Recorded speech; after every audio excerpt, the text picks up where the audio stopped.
पत्रकार परिषद सुरू करण्या अगोदर मी एका गोष्टीचा खुलासा करू इच्छितो. काल एक आपले खेळाडू गावित हे काल येऊन गेले. तुमच्याकडे बातम्या मी पाहिल्या. त्यातला सर्वात महत्वाचा भाग म्हणजे एक तर त्यांना कोणी बोलवलं होतं हे मला माहीत नाही. ते आलेत हेही मला कोणी सांगितलं नाही. त्याच्यामुळे ते आलेत आणि मी भेटणार नाही असं का करीन मी? त्याच्यामुळे मला माहितीच नसलेल्या गोष्टीवरती त्या बातम्या आल्या आणि त्यांचाही काही गैरसमज झाला की ते 2 तास थांबले आणि मी त्यांना भेटलो नाही. परंतु मला माहितीच नव्हतं. मला कोणी सांगितलंच नाही की ते आलेत म्हणून. मला जर कोणी सांगितलं असतं मी निश्चित त्यांना नक्कीच भेटलो असतो. परंतु त्यांना कोणी बोलवलं आणि मला का कोणी सांगितलं नाही ह्या गोष्टी सगळ्या बाजूला सोडा आपण. परंतु भेट नाही झाली त्याच्याबद्दल ते नाराज झाले. त्याच्याबद्दल मी दिलगिरी व्यक्त करतो. ते मला असं वाटतं दिल्लीला गेलेले आहेत आणि दिल्लीला जाऊन आल्यानंतर मी निश्चित त्यांची भेट घेईन आणि त्यांच्याशी मी निश्चित या गोष्टी बोलीन. तुमचाही काही संपर्क झाला तर मला असं वाटतं त्यांच्या कानावरती ही गोष्ट घाला की मलाच काही माहीत नव्हतं. त्याच्यामुळे भेटण्याचा न भेटण्याचा काही विषय येत नाही. बाकी काय विचारा आता काय. नाशिकवर सिंहस्थ कुंभमेळ्यावर सध्या फोकस आहे संपूर्ण प्रशासनावर. आपल्या सत्ता काळामध्ये सिंहस्थ कुंभमेळा सुद्धा होता. आता आपण जी माहिती घेत आहे किंवा आपल्याला जे कळतं सिंहस्थाची कामं शहरभर सुरू आहेत. काय इनपुट्स आहेत आणि काय नेमकी अपेक्षा आहे? मी तुम्हाला माझा अनुभव म्हणून तुम्हाला सांगतो की ज्या वेळेला मी 2 आत्तापर्यंत कुंभमेळे मी असताना इथे झालेत. एक 2003चा आणि एक 2015चा. 2003चा कोणाला आठवत पण नसेल. 2015 बद्दल आपण बोलू. 2015चा जो कुंभमेळा झाला त्यावेळेला जी काही नाशिकमध्ये जी काही कामं झाली आणि ज्या प्रकारे कुंभमेळा झाला मला असं वाटतं की नाशिक शहराला देखील कळलं नव्हतं की कुठे काय कामं सुरू आहेत आणि काय कशा प्रकारची कामं सुरू आहेत. ती झाल्यानंतर सर्वांना दिसलं की कशा प्रकारचे रस्ते झालेत आणि काय झाले वगैरे. आणि त्या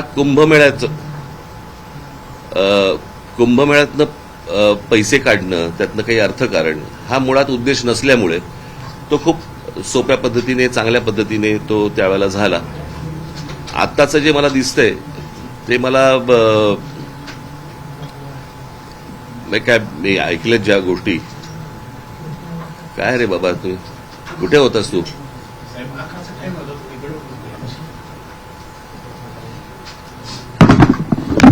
सर आता राहू दे बस.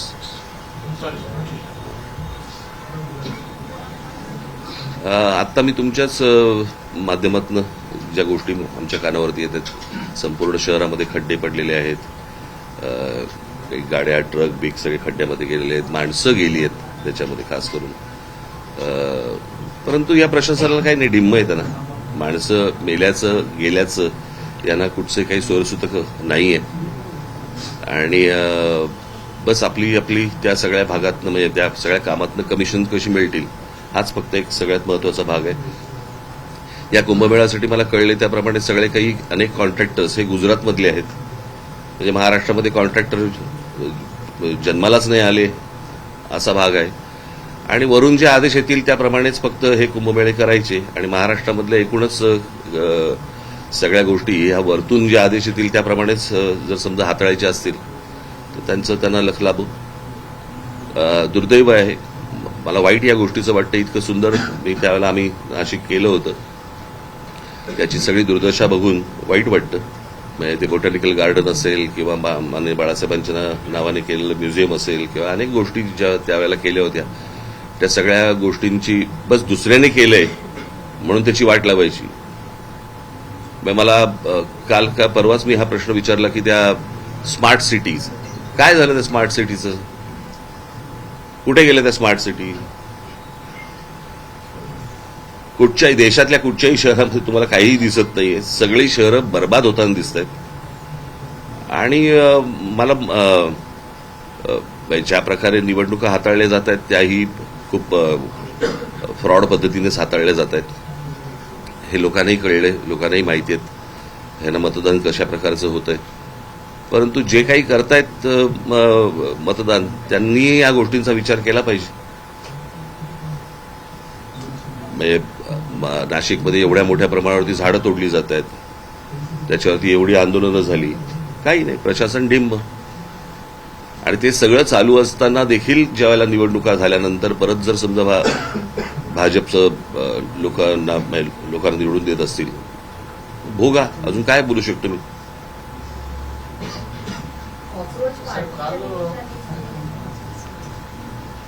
हा, बोला. कॉक्रोच पार्टीच्या निमित्ताने जे देशभर दिसतंय वेगळा फोर्स दिसतोय तरुणांचा, त्याच्याकडे तुम्ही कसं बघता? नाही, कसं आहे, आता ह्या सगळ्या गोष्टींमध्ये हे शिक्षणामधल्या ज्या गोष्टी आहेत,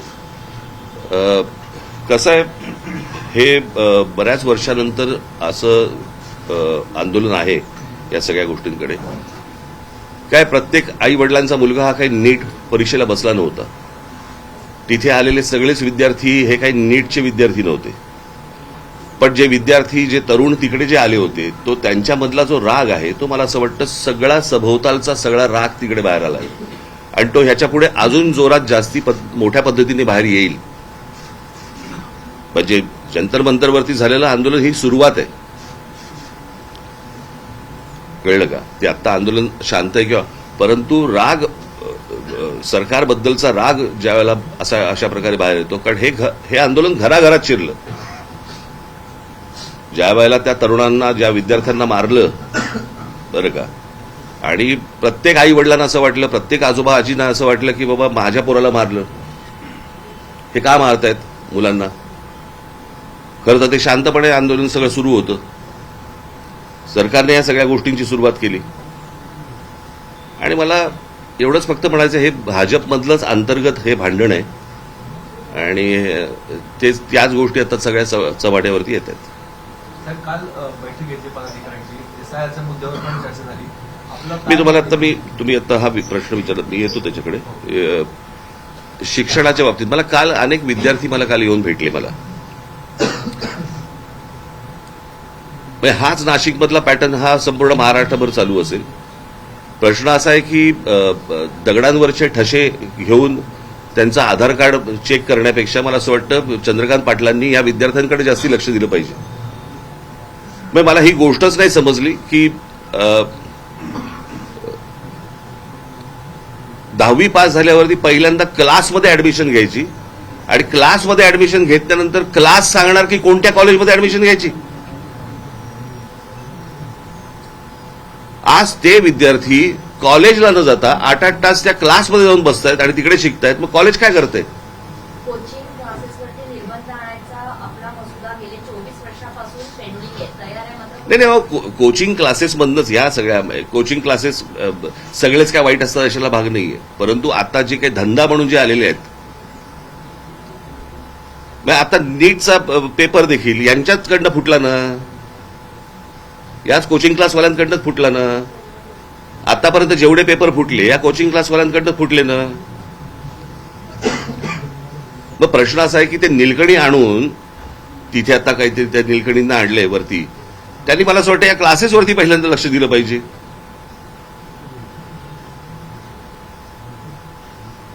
क्लासेस ठरवणार की विद्यार्थ्यांनी कोणत्या कॉलेजमध्ये जायचं, हे कुठची शिक्षण पद्धत? चंद्रकांत पाटलांनी याच्यामध्ये लक्ष घातलं पाहिजे, मुख्यमंत्र्यांनी याच्यामध्ये लक्ष घातलं पाहिजे. विद्यार्थ्यांचे हाल होत आहेत. कॉलेजमधली फी किती? 20,000 रुपये आणि क्लासमधली फी किती? 1,40,000 रुपये. म्हणजे क्लासेस आणि कॉलेज यांच्या संगनमतानेच ह्या सगळ्या गोष्टी होत आहेत. क्लासेसवाले कॉलेजवाल्यांना पैसे पुरवत असणार. क्लासमध्ये 8-8 तास गेल्यानंतर कॉलेजमध्ये अटेंडन्स कसा लागतो? या अशा प्रकारची भिकार शिक्षण परिस्थिती शिक्षणाची असताना त्याच्यानंतर तुम्ही म्हणायचं की विद्यार्थ्यांनी चिडायचं नाही, तरुणांनी चिडायचं नाही, म्हणजे काय? काल मला काही विद्यार्थी मला इतकं वाईट वाटलं. मला त्यांनी विचारलं, साहेब परत नीटचा पेपर नाही ना फुटणार? एवढी आज तिथे एक मुलगा, मला मी त्या मुलाचं नाव काल त्याचे घरचे येऊन गेले, ज्याने आत्महत्या केली, यश गोसावी. त्या मुलाने आत्महत्या केली. ज्या 21 विद्यार्थ्यांची नावं आहेत आत्महत्या केलेल्या ह्याच्यामध्ये, त्याच्यामध्ये त्या यशचं नाव नाहीये. नाशिकमधला मुलगा आहे तो.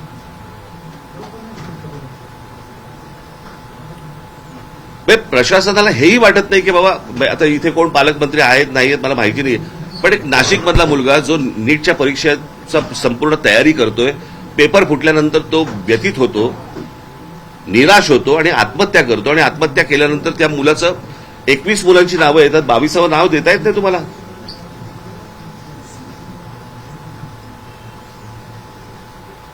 हे कोणतं सरकार चालू आहे आणि काय प्रकार चालू आहे मला समजलंच नाही. मला मी तुम्हाला एक गोष्ट वाचून दाखवतो, तुम्ही ती सर्वांनी नीट ऐका. आता टाइम्स ऑफ इंडियामध्ये आलेला हा लेख आहे, मी मुद्दामून तुम्हाला वाचून दाखवतोय. हा पल्लवी अय्यर या पत्रकारांनी हा लेख लिहिलेला आहे त्याच्यामध्ये, आणि त्यांनी चीन आणि भारत अशी एक कंपॅरिझन त्यांनी केलेली आहे. त्याचा मी तुम्हाला फक्त अर्क सांगतो त्या सगळ्या याच्यामध्ये. आपली आणि चीनची तुलना खरं तर करू नये. मोठी लोकसंख्या ही एक गोष्ट सोडली तर खूप फरक आहे. आपल्यात मुख्यतः तिथे लोकशाही नाही आणि आपल्याकडे ती आहे. तिथली राज्यव्यवस्था वेगळी आणि आपली वेगळी. परंतु तिथे शाळा झाल्यानंतर, 10वी झाल्यानंतर, शाळा झाल्यानंतर चीनमध्ये सगळी मुलं एक परीक्षा देतात, सगळी.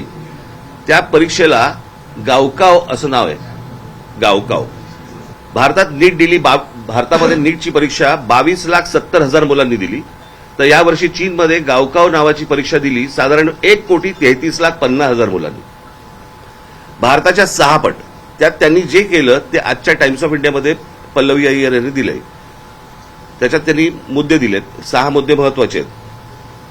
प्रश्न एकाच, हे जे प्रश्न आहेत त्याचे प्रश्न पत्रिका, प्रश्न एकाच ठिकाणी तयार केले, परंतु परीक्षा घेण्याची जबाबदारी प्रांतांवरती सोपवली. सर्वात महत्वाचा मुद्दा हे आपल्याकडे जे काही केंद्रीय पद्धतीने जे चालू आहे, एका ठिकाणी पेपर त्यांनी केले आणि राज्यांना सांगितलं की तुम्ही कंडक्ट करा म्हणून. परीक्षा पेपर्स एखाद्या टॉप सिक्रेट प्रमाणे गुप्त ठेवले गेले. पेपर्स ने आण करत असलेल्या वाहनांवरती जीपीएसद्वारे लक्ष ठेवले गेले. त्यांना पोलीस संरक्षण होतं. हाय सिक्युरिटी प्रेसमध्ये जिथे नोटा छापतात तसे पेपर्स छापले गेले. तितकीच सुरक्षा होती जिथे तिथला कचरा आणि ड्रेनेज व्यवस्थेवरतीही लक्ष होते. म्हणजे त्याच्यातनं कोणी बाहेर काढू देत पेपर वगैरे. आता शेवटचा मुद्दा, ज्या शिक्षकांनी पेपर्स काढले होते त्यांना सुमारे महिनाभर एका सुरक्षित ठिकाणी ठेवलं होतं, कोणत्याही संपर्काशिवाय. सगळा देश त्या परीक्षेच्या आठवड्यात दक्ष होता. बांधकाम गंमत बघा तुम्ही, आपण म्हणतोय तिकडे काय हुकुमशाही आहे किंवा काय जे काय म्हणतोय आणि आमच्याकडे लोकशाही वगैरे, पण आमच्या मुलांनी कशा प्रकारे त्यांचं भविष्य उभं केलं पाहिजे आणि ही परीक्षा सर्वात महत्वाची आहे. सगळा देश त्या परीक्षेच्या आठवड्यात दक्ष होता. बांधकामं थांबवली होती सगळी, कारण मुलांना शांतता हवी म्हणून. वाहनांच्या हॉर्न्सवरती बंदी होती. मुलामुलींना वेळेवरती परीक्षा केंद्रावरती पोहोचता यावं म्हणून वाहतूक वळवली होती. पोलिसांनी स्वतः शटल सर्व्हिस सुरू केली होती. रस्त्यावरती उभे राहून स्वयंसेवकांनी मुलांना फुकट नेण्या आणायची सोय केली. पाणी पुरवलं, अगदी खाद्यपदार्थ सुद्धा.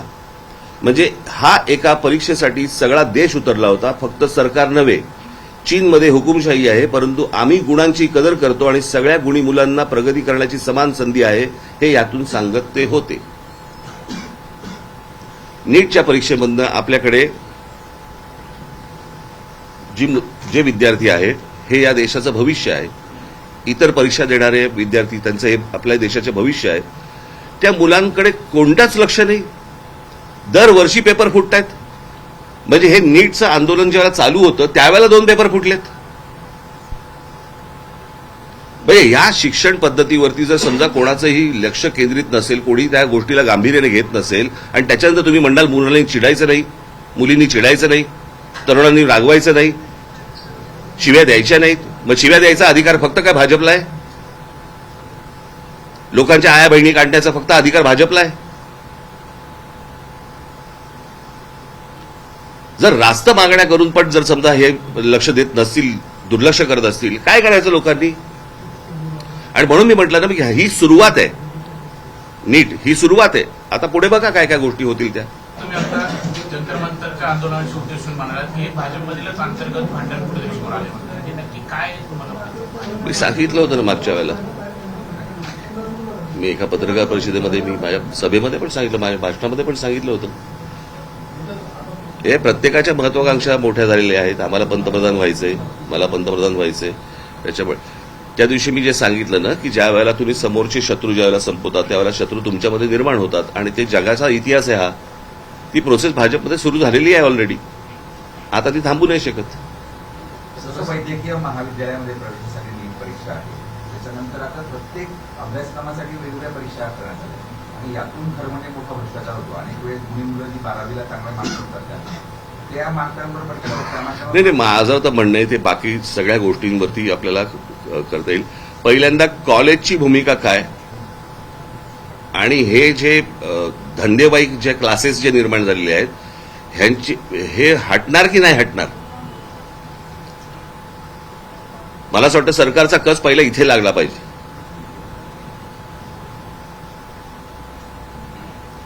ह्यांच्या धंदेवाईकपणामुळेच या सगळ्या गोष्टी सुरू आहेत ना. वर्तमानपत्रांना फुलपेज जाहिराती द्यायच्या, आमच्याकडे हे आलं आणि तो आला, असा आला, कसा आला. मग हेच पेपर फोडणार, ह्यांचेच कनेक्शन.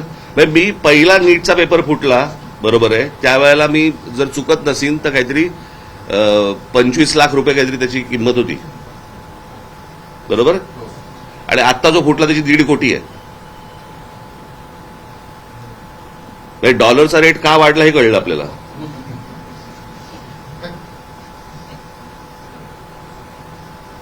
आणि हे सगळ्या गोष्टी बाहेर येत आहेत, सगळ्या गोष्टी सगळ्यांना माहिती आहेत आणि कोणी कंट्रोल करत नाहीये. म्हणजे काय, म्हणजे सरकारमधले कोणी अडकलेत का त्याच्यामध्ये? लोक आहेत का कोणी ज्यांचा धंदा त्याच्यावरती अवलंबून आहे?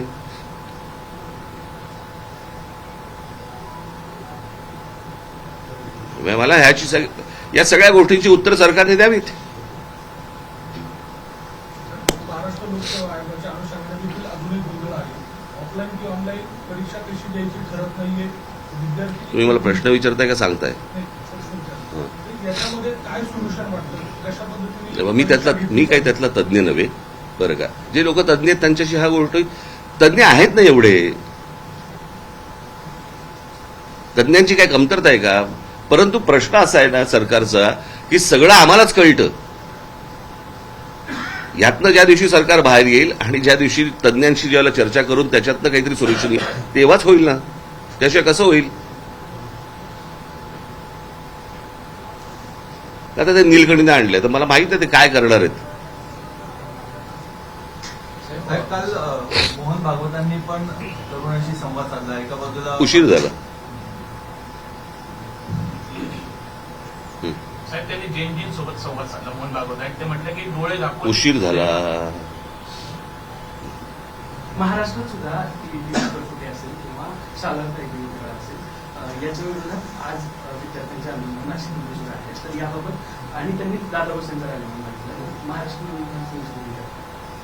नाही, मला असं वाटतं मी आता एवढं सगळं बोलल्यानंतर हा काय प्रश्न आला? शिक्षण व्यवस्थेमध्येच जो गोंधळ आहे तो सुधारला पाहिजे ना. आज नाशिकमध्ये सुरू आहे, उद्या अजून ठिकाणी, दुसऱ्या ठिकाणी. प्रश्न असा आहे की हे काय म्हणतायत ती मुलं, हे आपण समजून घेणार आहोत का? त्यांना, त्यांच्या आई वडिलांना काय प्रकारचा त्रास होतोय, मानसिक होतोय, आर्थिक होतोय, सर्वच बाजूनी होतोय, तो आपण समजून घेणार आहोत का? काय ही मुलं त्या मोबाईलवरती ज्यावेळेला ती मुलं बघतात ना, जग ज्यावेळेला पाहतात त्यावेळेला मला सांगा कोण राहील इथे? मी परवा दिवशीचा आकडा वाचून दाखवला ना, किती मुलं गेली बाहेर. 5 लाख कोटीच्या वरती आपल्या देशामधले पालक हे 5 लाख कोटी मुलांना शिक्षणासाठी बाहेर पाठवत आहेत. म्हणजे 5 लाख कोटी देशाच्या बाहेर गेले पैसे. 5 लाख कोटी कशाला म्हणतात?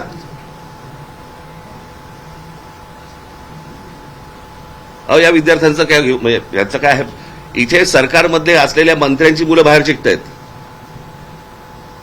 म्हणजे ज्यांचा आता राजीनामा घेतला, कोणते धर्मेंद्र प्रधान, त्यांची मुलगी बाहेर परदेशात शिकतेय.